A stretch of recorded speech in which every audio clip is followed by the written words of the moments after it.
같이 읽겠습니다. 새 계명을 너희에게 주노니 서로 사랑하라. 내가 너희를 사랑한 것 같이 너희도 서로 사랑하라. 아멘. 유대인들은 율법을 지킴으로 구원을 얻는다고 생각했습니다. 그래서 613가지의 율법을 만들어가지고 철저하게 지키려고 애를 썼죠. 근데 예수님이 와가지고 예수님이 메시아라고 그러고 그리스도라 그러는데 율법을 어기는 일이 많았어요. 유대인들이 보기에 안식일을 안 지키고 안식일날 환자들을 치료했죠. 그리고 시체를 만지면 안 되는데 시체를 만졌죠. 부정타는데. 근데 살렸어. 등등.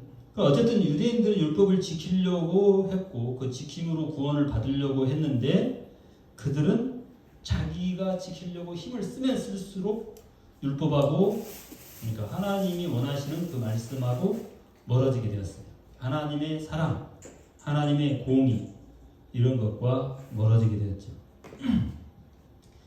그래서 예수님을 믿으면 구원받는다고 하는데 예수님께서는 또 여기서는 새 계명을 너희에게 준다 이렇게 말씀하고 계십니다. 새 계명.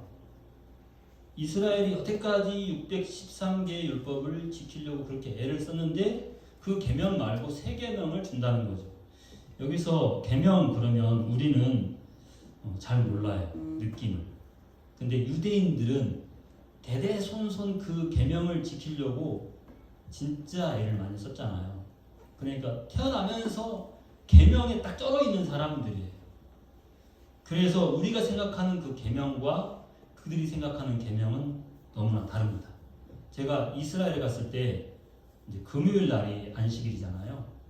토요일이 안식일이고 금요일 저녁부터 시작이 돼요. 그런데 와 금요일 오후 점심 먹고부터 사람들이 싹 죽어요. 시장이나 이런데 오후에는 어디 나가면 안 될 정도로. 그리고 2시 넘으면 그때부터 이제 검은 옷 입은 유대인들이 막 상가를 쫓아다니면서 문 닫으라고 막 난리를 칩니다. 문 닫으라고. 심하면 막 뒤집어 엎어요. 손님들도 막 쫓아내요. 그 유대인들이, 전통 유대인들이. 그 안식일을 지켜야 된다 이거예요. 그래가지고 시간이 되기 전에 그 상가 문을 다 닫습니다. 6시쯤 되면 이제 안식이 시작되잖아요. 그 전에 다 문 닫아버려요. 그러니까 안식일 날은 어디서 물건을 못 삽니다. 전에는 어디 다니지도 못했다는데 다행히 전철은 다니더라고요. 그래가지고 그때 우리가 이스라엘 시내로 전도 나갔었는데 곤란한 상황이 딱 오더라고요. 그때 오후 되니까 사람 만나기도 힘들고 그 사람들은 그 율법을 지키려고 굉장히 힘을 써요. 내가 아는 목사님이 이스라엘 가정에 초대되어 갔대요. 근데 그때가 또 안식일이었대는데 아니 자꾸 자기한테 눈짓을 막 하더라는 거예요. 눈짓을. 왜 그런지 몰랐는데 한참 자꾸 눈짓을 해가지고 보니까 냉장고에 그 코드가 빠져 있는데 그거를 코드 좀 꼽아주세요. 요거를 말도 못한다는 거예요. 율법이 얼마나 무서운지. 우리는 그냥 뽑고 요리도 하고 그러잖아요. 가스레인지 켜서 요리도 하고. 근데 그들은 요리도 그 전날 다 해놓지 그날 하진 않잖아요. 오전에 다 하겠지 또 필요하면. 시장도 미리 다 봐놓고 다 하는 거예요. 근데 냉장고 스위치를 이렇게 꼽아놓지를 않은 거예요. 근데 그걸 꼽아주세요 라고 말을 못한다는 거예요. 계속 눈짓하고 막 그래가지고 나중에 알아서 스위치를 이렇게 넣어줬대네. 그러니까 이 등이 꺼져 있는데 스위치를 키는 일을 못해요. 얼마나 율법이 무섭습니까? 그러니까 이스라엘 백성들이 제자들이 배고파갖고 그 보리 이삭을 밀 이삭을 따가지고 문질러서 먹었잖아요. 저도 어렸을 때 그 밀 이삭 따가지고 막 문질러서 불면 알맹이가 남거든요. 그걸 먹은 적이 있어요. 근데 계속 씹으면 이게 쫀득쫀득 해가지고 껌 비슷한 느낌이 나. 밀은 이게 끈적한 것이 좋거든요. 보리보다. 근데 평소에 이렇게 늘 해먹는 거예요. 배고픈 사람들이 이삭을 뜯어가지고 바로 먹는 건 괜찮아요. 낫으로 베어가는 건 범죄지만 자기가 따서 먹는 건 범죄가 아니거든요. 근데 제자들이 배고파갖고 밀을 이렇게 되게 먹었는데 그날 또 안식일이야. 뭐가 문제냐 하면은 요걸 자르는 건 괜찮은데 이게 비벼가지고 먹을 때 비볐잖아요. 타작했다 이거야. 그거 가지고 따지고 이 사람은. 그러니까 하면 안 돼. 그게 365개래요. 그 외에는 해라. 이거 해라가 그 나머지 613개 중에서. 그러니까 이 사람들의 그 율법에 대한 생각은 우리하고는 차원이 완전히 달라요. 뼛속까지 율법은 절대 지켜야 되는 거죠. 그러니까 예수님을 죽이려고 한 가장 큰 이유가 뭐냐면 안식에 자꾸 사람을 치유하고 안식을 어긴다 이거예요. 그것 때문에 예수님을 더욱 죽이려고 했잖아요. 그 계명을 예수님께서는 새 계명을 준다 이렇게 말씀하십니다. 그러니까 이 새 계명은 뭐냐면 이스라엘 백성들이 태어나면서부터 그렇게 율법을 반드시 지켜야 그게 유대인의 정통성이고 그것으로 선민이고 그것으로 하나님의 백성이고 구원받는다. 이게 있는데 그 613가지 계명을 싹 밀어버리고 새로운 절대적인 계명을 준다는 거죠. 그러니까 우리는 그냥 세 계명을 주니까 사랑해라 이렇게 간단하게 알아듣지만 그들에게 말하는 계명은 절대인 거예요. 절대 계명이에요. 그래서 새 계명을 너희에게 주노니 할 때는 이들에게 들리는 그 깊이와 강도가 다른 거예요. 근데 뭐라고 했냐면 서로 사랑하라. 자기들이 여태까지는 계명을 지킴으로 구원을 받는다고 생각했는데 무엇을 할까요? 자꾸 묻잖아 예수님한테. 무엇을 해야 구원을 받습니까? 어떻게 해야 구원 받습니까? 그런데 서로 사랑하라. 이게 사랑하라인데 우리가 사랑의 이 내용이 너무나 광범해가지고 두리뭉실합니다. 이렇게 어디 갖다 다 적용해도 다 적용이 되는데 또 그게 또 물론 다 개념을 잡기가 애매한 거예요. 사랑하라 이게. 어쨌든 이스라엘 백성들은 계명을 지킴으로 구원받는다 이거예요. 그런데 교회 안에서도 또 계명을 지켰네 안 지켰네 율법적으로 죄를 졌네 안 졌네 그걸로 가지고 계속 싸우고 있잖아요. 근데 주님은 이미 새 계명 딱 하나를 주시는데 서로 사랑하라 했어요. 사랑. 잘했냐 못했냐가 아니라 사랑하라. 간단하잖아요. 그 계명이 한 단어가 간단하죠. 서로 사랑하라. 내용은 어마어마 깊고 광범위하지만 서로 사랑하라. 이 사랑은 우리는 감정이라고 생각하는데 감정 이상의 것입니다. 그 하나님은 사랑이시잖아요. 하나님은 사랑이시기 때문에 우리가 하나님 오늘 저에게 일용할 양식을 주셔서 감사합니다. 하나님 저를 죄에서 구원해 주셔서 감사합니다. 하나님 저를 용서해 주셔서 감사합니다.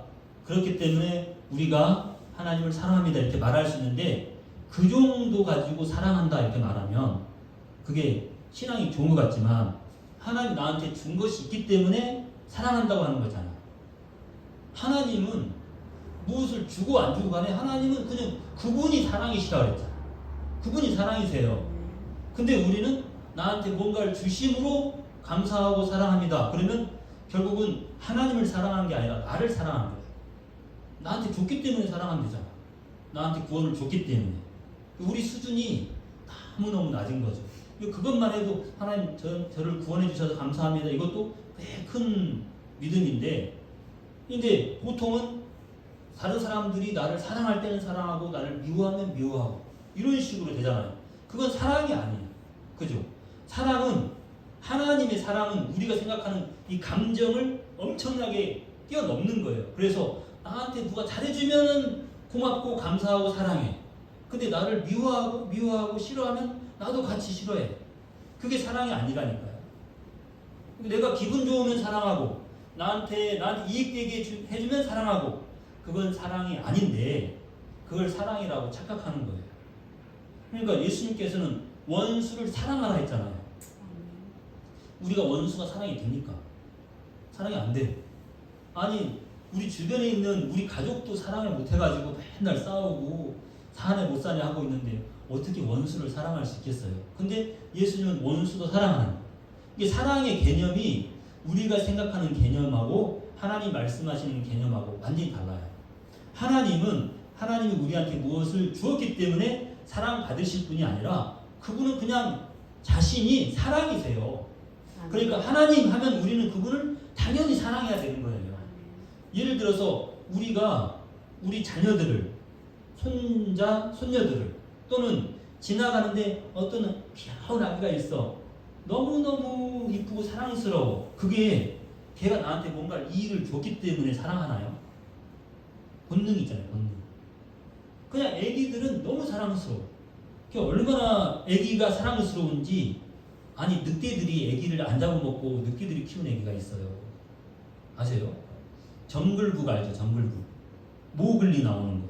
모글리는 우라운타인지 침팬지인지 고릴라인지 걔가 갖다 키웠잖아. 애기 때. 근데 실제로 인도에 그 모글리 책이 나오기 전에 이미 아말라 카말라라는 애들이 있는데, 젖먹이 때 애들을 이렇게 부모님이 죽었는지 어쨌든 얘들을 늑대들이 대다 키웠어요. 그래가지고 얘들이 꽤 한 7, 8살 이때쯤 발견됐거든요. 근데 얘들이 늑대같이 살아요. 늑대같이. 걔들은 자아는 이미 늑대들 키워가지고 늑대예요. 자기들 자아는. 그래서 눈빛도 늑대 같고, 걷는 것도 사람 직립보행 안 하고 다 네 발로 걷고, 또 시간 되면 어우 하고 울부짖고. 그래서 사람이 그 개들 발견해가지고 늑대들은 죽이고 애들은 데려왔는데, 말을 시키니까, 말을 가르치니까 이 배우기 쉽습니까? 생고기 먹지, 피 흘리는 생고기 먹지, 손으로 안 잡아먹고 이렇게 먹고 그러잖아요. 그걸 사람처럼 키우려고 막 그런데 동생은요 스트레스 받아서 죽어버렸어요. 일찍. 근데 언니는 그 말을 좀 배우기 시작했거든요. 그런 사람이 아말라 카말라 있는 게 아니고 또 있더라고. 뭐 남자도 있더라고요. 근데 진짜 눈빛도 늑대가 다. 어떻게 늑대가 키우니까 눈빛도 늑대같이 돼요. 습성, 생각 이게 다 늑대같이 돼요. 그 말을 배우긴 배웠대요, 그 언니가. 근데 30몇 단어밖에 못했대. 그리고 결국은 애도 죽었어. 그리고 걔 자아는 사람이 아니에요. 아무리 사람이라고 가르쳐도 얘는 짐승인 거예요, 자아가. 왜? 짐승이 되다 키워가지고 어릴 때부터 그렇게 돼버린 거예요. 우리가 하나님의 말씀으로 하나님의 사랑을 진짜 알게 되나요? 그러면 하나님을 닮아가는데, 얘는 너무 어렸을 때 그 어린이를 보니까 짐승들이 봐도 사랑스러운 거예요. 그러니까 안 죽이고 자기 젖을 먹여서 키운 거 아니에요. 신기하잖아요. 이게 이야기만 있는 게 아니고 실제 그런 게 있는 거예요. 신기한 일이 꽤 있죠. 그 사랑이라는 것은 상대가 나한테 무엇을 주기 때문에, 나한테 이득을 주기 때문에 한다. 이건 실제적인 것은 사랑이 아닌 거죠. 욕심인 거죠. 이기적인 거. 자기를 위한 거. 근데 하나님은 그 사랑은 뭐죠? 우리 인간을 위해서 자기 자리를 버리고, 자기 자신을 버리고, 하나님 됨을 버리고, 인간보다 더 낮아진 모습으로 오셔가지고 죄인으로 오셔. 죄인이 아닌데 죄인처럼 고통을 받으시고 그 죄인들에게 맞아 죽으시고, 그렇잖아요. 근데 그 죄인들을 미워하지 않고 그들을 사랑해서 그들을 구원해내는 게 사랑이잖아요. 우리가 생각하는 사랑은 너무나 왜곡되어 있는 거예요. 감정이. 사랑이라는 것이. 그러니까 예수님이 서로 사랑하라 한 것은 우리가 생각하는 우리 자녀니까 사랑해, 우리 가족이니까 사랑해, 이거하고 너무 다른 거예요. 그래서 주님의 사랑을 진짜 알게 되면 원수도 사랑하게 되겠죠. 우리는 그 사랑까지 나아가야 되는 거예요. 근데 우리 안에서는 그 사랑이 안 나오죠. 더구나 사랑하라 그러면은 이제 동성애자들도 남자가 남자끼리 사랑한다 그러고 여자가 여자끼리 사랑한다 그러고 별의별 이상한 짓을 하는데 다 왜곡되어 있는 거죠. 타락이고 쾌락인데 그걸 사랑이라고 해요. 그래서 오해할까봐 주님께서 그 뒤에 한마디를 더 붙였어요. 서로 사랑하라. 근데 내가 너희를 사랑한 것 같이 너희도 서로 사랑하라. 이렇게. 조건이 뭐냐? 짐승처럼 사랑해라. 가족들을 사랑하는 것처럼 사랑하라. 이게 아니라 내가 너희를 사랑한 것 같이 사랑하라. 그러니까 자기의 그 보좌를 버리고 오신 그 낮아지신 주님이 왕이 보좌를 버린 게 아니라 창조주 하나님이 보좌를 버리신 거예요. 어떻게 그 불교의 그 왕자하고 비교할 수 있겠어요. 그리고 그냥 죽은 게 아니라 그 죄인들에게 맞아 죽으셨어요. 십자가에서. 십자가에서 억울한 죄를 다 덮었어요. 지금 또 우리나라 사람들 막 억울해 죽겠다고 막 울고 불고 저기 TV 나오는데 막 우리 여기서 순교하자 막 그러고 그 앞에서 막 길바닥에 들어눕고 그러니까 어떤 사람들이 미친놈이라 그러고 막 난리야 난리. 그러니까 한쪽으로 다 생각이 기울어가지고 무엇이 맞는지 틀린지도 모르고 그냥 주는 대로 먹고 그러니까 이게 생각을 어떻게 하냐면 그냥 여론에서 그냥 다 들려준 대로 들어가지고 그것이 옳은 걸로 생각해. 무엇이 옳은지 그른지도 몰라. 그러니까 또 어떤 사람들은 기도한다. 우리 나라를 위해서 우리나라가 살아야 된다 그러면서 울면서 기도하고 저도 기도를 이렇게 하나님 우리나라를 구원해 주십시오. 우리 교회가 자유롭게 신앙생활하게 해 주십시오. 이렇게 기도를 하려고 하다가 이 기도가 주님이 원하시는 기도인가 내가 원하는 나를 위한 기도인가 살펴보니까 나를 위한 기도야. 이것도 내가 지금까지 평안하게 신앙생활 했는데 또 평안하게 신앙생활 하게 해달라. 풍요롭게 자유롭게 신앙생활 했는데 이렇게 계속할 수 있게 해달라 이거잖아요.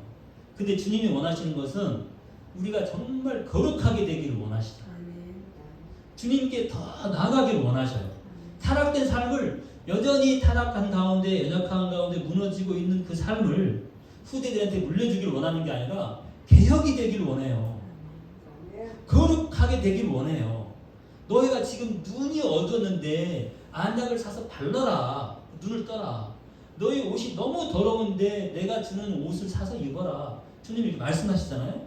근데 그것을 우리 교회가 깨달아야 되는데 그거 하지 않고 저 나쁜 놈들이 우리나라를 중공에다 팔아먹으려고 하고 그러니까 그게 틀린 말은 아니지만 또 그쪽 사람들은 그렇게 생각 안 해요. 저 윤석열 이놈이 사람을 속이고 그렇게 한다고 그렇게 대우해줬는데 또 속이고 그렇게 또 체포당하기 싫어가지고 자기가 자진 출두한다고 마지막에 가니까 그런다고 그렇게 한다.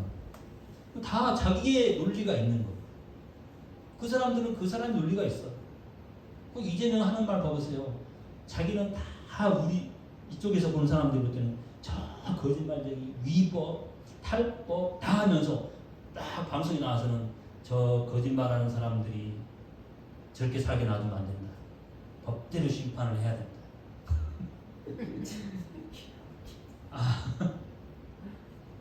기가 막히죠? 근데 하나님이 지금 무엇을 하시는가 봐야 됩니다. 하나님이 무엇을 하시는가. 우리가 정말 혹시 저가 미워 죽어야 돼 이게 하나님의 뜻인가 아닌가 보세요. 하나님은 원수를 사랑하라고 했어요. 우리가 모든 사람이 알듯이 사람은 미워하지 말고 죄를 미워하고 사람은 사랑하라 그랬거든요. 죄는 미워하지 않으면서 사람만 되게 미워해요. 우리가. 그러니까 그런데 우리는 그리스도인이라고 계속 주장을 해. 주님이 원하는 대로 마음을 먹지도 않으면서 삶을 못 살망정 마음이라도 그렇게 먹어야 되는데 마음도 그렇게 안 먹으면서 나는 그리스도인이라고 그래요. 그러면서 이 그리스도인들이 올바르고 살고 있는데 저들이 우리를 못 살게 군다. 그러면 하나님이 저들이 저렇게 하는 걸 모를까요? 하나님 모르게 그들이 할까요? 그러면 하나님이 알고도 가만히 계실까요? 아니면 하나님이 그들이 그렇게 하도록 시켰을까요? 생각해 보세요. 이스라엘 백성들이 히스기야는 자기가 죽게 되었을 때 하나님 앞에 기도했을 때 15년 연장시켜줬어요. 그리고 다른 나라 바벨론이 쳐들어가고 자기 나라를 먹어버리려고 했을 때 또 하나님이 그들의 기도를 들으시고 그리고 그들을 물리쳐 주셨어요. 보세요. 전쟁을 해야 됩니까? 여호사밧 왕 때에는 온 나라에 말씀운동을 일으켰어요. 대적이 쳐들어 세 나라 연합군이 쳐들어왔어요. 근데 그들은 우리가 전쟁을 해야 된다. 용사들 뽑아서 보내자 이렇게 하는 게 아니라 하나님 앞에 기도했어요. 근데 하나님이 어떤 대답을 줬죠? 천양대 앞세워라. 너희들은 전쟁할 게 없다. 찬양대 앞서고 쫙 나가서 찬양 시작했는데 찬양 시작될 때 지들끼리 전쟁이 가서 다 죽어버려요. 한 사람도 남기지 않고 다 죽어버렸어요. 정말 하나님이 원하시는 게 무엇입니까? 찬양이 제사라고 그러잖아요. 찬양의 제사를 하나님이 받으시되 우리 입술의 열매라고 그랬어요. 찬양이. 그리고 나눠주기를 좋아하는 것도 제사라고 그랬어요. 선행도 제사라고.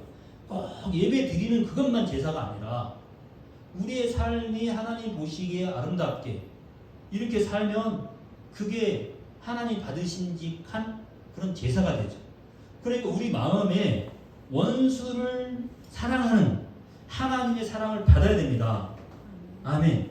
하나님이 그 낮아지심을 우리가 묵상하고 기도하면서 낮아져야 되고 원수를 위해서 대신 죽으신 그 주님의 말씀, 주님의 삶을 묵상하면서 우리가 그렇게 되도록 기도해야 돼요. 근데 그런 기도를 해야 될 시간과 마음의 여유를 저놈들 물러가라 하고 있는 그거 하는 동안에 못하는 거죠. 그러면 마귀가 무너질까요? 안 무너질까요? 우리 안에 마귀가 무너져야 되고 우리 가정의 흑암이 무너져야 되고 우리나라와 지역의 흑암이 무너져야 되는데 우리가 마귀가 싸우는 방법으로 같이 싸우면 마귀한테 지는 거죠. 하나님이 싸우신 싸움은 선한 싸움이에요. 선한 싸움. 빌라도 앞에서도 선한 싸움을 증거하셨어요. 그래서 우리가 너무나 잘 알고 있는 서로 사랑하라 이거지만 실제로는 우리가 얼마나 그 말씀을 붙잡고 기도해야 되는지 그리고 예수님이 우리를 정말 낮아져서 우리를 위해서 대신 죽으시고 그리고 우리의 지금도 계속 죄 가운데 있는 우리가 항상 생각하는 것들이 악할 뿐이라 했어요. 어려서부터 그러한 죄밖에 없는 우리를 지금도 사랑하시고 우리를 위해서 중보하시고 우리를 용서하시는 주님을 우리가 생각하면서 올바른 신앙으로 계속 나아가야 됩니다. 그것은 훌륭한 설교를 들어야 올바른 신앙으로 나아갈 수 있는 게 아니에요. 지금 모든 교회의 신앙이 어떻게 해서 무너졌냐면 공부를 많이 하면서 무너졌어요. 옛날에 우리나라 그 신앙 사람들은 공부를 많이 한 게 아니고 무식한 사람들이 예수님 믿었습니다. 그들이 성경을 읽고 또 읽고 또 읽어서 성경이 너덜너덜해요. 그럼 어떤 사람들은 이거 옆에다 차고 다녔대잖아. 성경책을. 그렇게 해서 하나님이 축복하셨는데 이제는 공부를 하면서 뭐냐면 진리를 연구해서 정말 주님이 이렇게 주님의 사랑은 이것이구나 주님의 말씀은 이것이구나 바울은 이렇게 했구나 그걸 연구를 계속 하는데 박사가 되려면 지금까지 누가 연구하지 않은 새로운 것을 해야 돼. 박사가 되려면. 그러니까 하다가 성경에 있는 거 하다가 이제 더 이상 없으니까 성경에 없는 것을 찾아서 하나씩 말하기 시작한 거예요. 근데 그 사람들도 신학 박사야. 그래서 그걸 가르쳐. 성경에 없는 것들을. 철학도 나오고 이제 예수피나 돼지피나 같다 그러고 하나님의 성경에는 하나님의 말씀도 있다 그러고 이러한 것들이 당연한 거죠. 근데 후대들은 공부하려면 할수록 더 이상한 것들을 계속 공부를 해야 돼. 그러니까 계속 악순환이 되죠. 박사들이 많은데 신앙은 계속 무너지는. 그리고 훌륭한 설교가들이 나와서 사람들을 재밌게 하고 감동을 주는데 막 귀를 키우고 마음을 편안하게 해주는 것 같고 위로를 해주는 것 같은데 또 신앙은 안 자라. 왜? 듣고만 있으니까. 계속 듣고만 있어. 그래서 듣기만 하여 너희를 스스로 속이는 자가 되지 말라 그러는데 듣고만 있어요. 귀만 계속 퍼져가지고 더 좋은 설교, 더 마음에 드는 설교, 내 마음에 드는 설교 계속 찾는 거예요. 그게 우리의 신앙을 다 무너뜨리고 있습니다. 우리의 신앙은 다시 시작해야 되는데 그게 뭐냐? 매일매일 하나님의 말씀을 먹고 그 말씀으로 기도하는 것입니다. 영상을 듣고 그리고 내 살과 피를 먹고 마시는 자는 영생이다. 기도하겠습니다. 저는 그리스도시요 살아계신 하나님의 아들이십니다.